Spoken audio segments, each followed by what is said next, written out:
of Beaumont here, and she has been our wonderful pet rescue person, main contact person here in the community for quite a while, and has become well known in the community as being the gal to call when you've lost a pet or a neighborhood animal. She has the potential of leaving shortly to another area, and we wanted to be sure that the valuable information that she has locked up in her brain can be used as a resource for the community when she goes. So Kathy, give us a little insight of some of the things that we should know as a community when a resident loses a dog or a cat, an animal. What should they do? Well, thanks, Cindy. The first thing they should do, I think, is be it their own animal or someone else's animal they've found. If the animal gets loose for whatever reason, call the front desk here at the lodge to report it and inquire if anybody's found it, and call security just to be sure they haven't found it up at the gate. That's the first thing.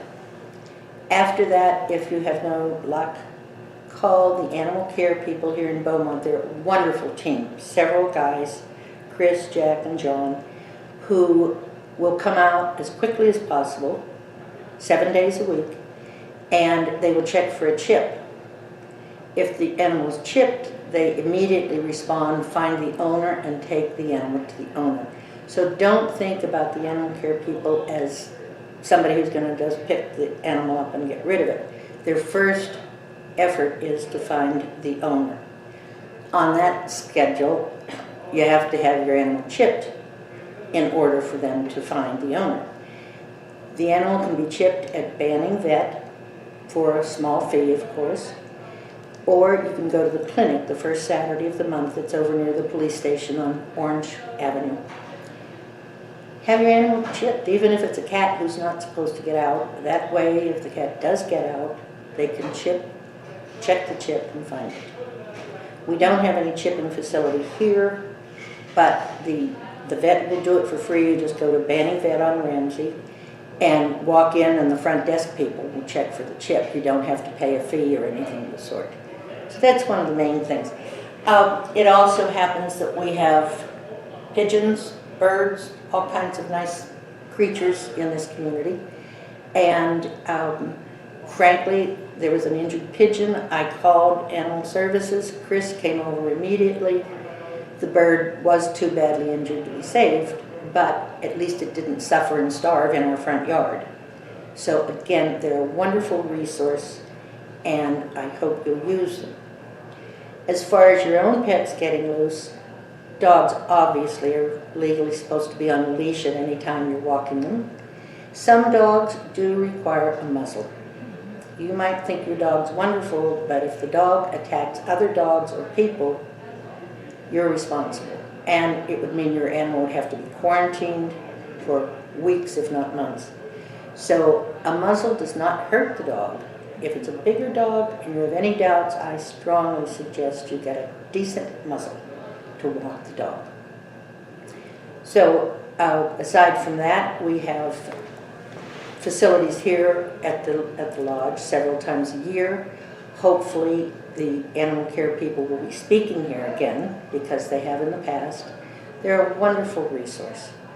And even if someone in your home or someone you know has a pet, they will try to have it housed, so to speak, at a shelter. The idea is not to put the animal down immediately, especially a good breed. Just recently here at Four Seasons, we had 3 huskies in a period of about 10 days that were lost or found. So if you take a husky over to the Ramona shelter, a lot of people are going to see it. If you take that husky into your backyard, nobody's going to know it's there. So again, a well-bred dog, a German Shepherd, a Lab, many, many dogs, even big dogs, will be adopted quite readily if you turn it in and they take it to a shelter. What about the myth of if you take a dog to a shelter that they risk being put down? Some dogs, unfortunately, are not well, or they're vicious, and yes, even the experts say that's an animal that's got to go.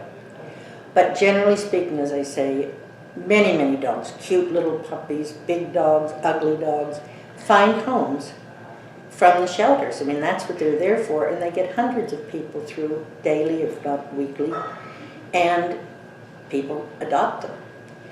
The surrounding areas, Sun Lakes, for instance, has a very good pet rescue group, and they tend to call over here if they lose an animal or if they're trying to find a home for an animal. With the fact that I expect to be moving soon, we really could use a few volunteers here in Four Seasons. It's not a job you have to commit to on a daily basis. You might get one call every 2 months. You might get 3 calls in 10 days, as I did about the Huskies.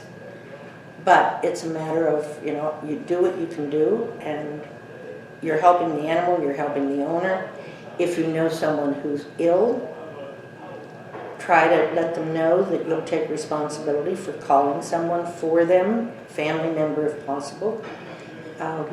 Because there again, if someone's going to the hospital, you don't want the dog left alone or the cat. Certainly not in the garage or in the backyard while someone is away from the home. I hope people get more involved. We have lots of good meetings here at the lodge, and the staff is very, very helpful. The security people are helpful. I just hope that all the neighbors, especially you newcomers, will also lend a hand and find a home. Thank you so much, Kathy. That is beautiful.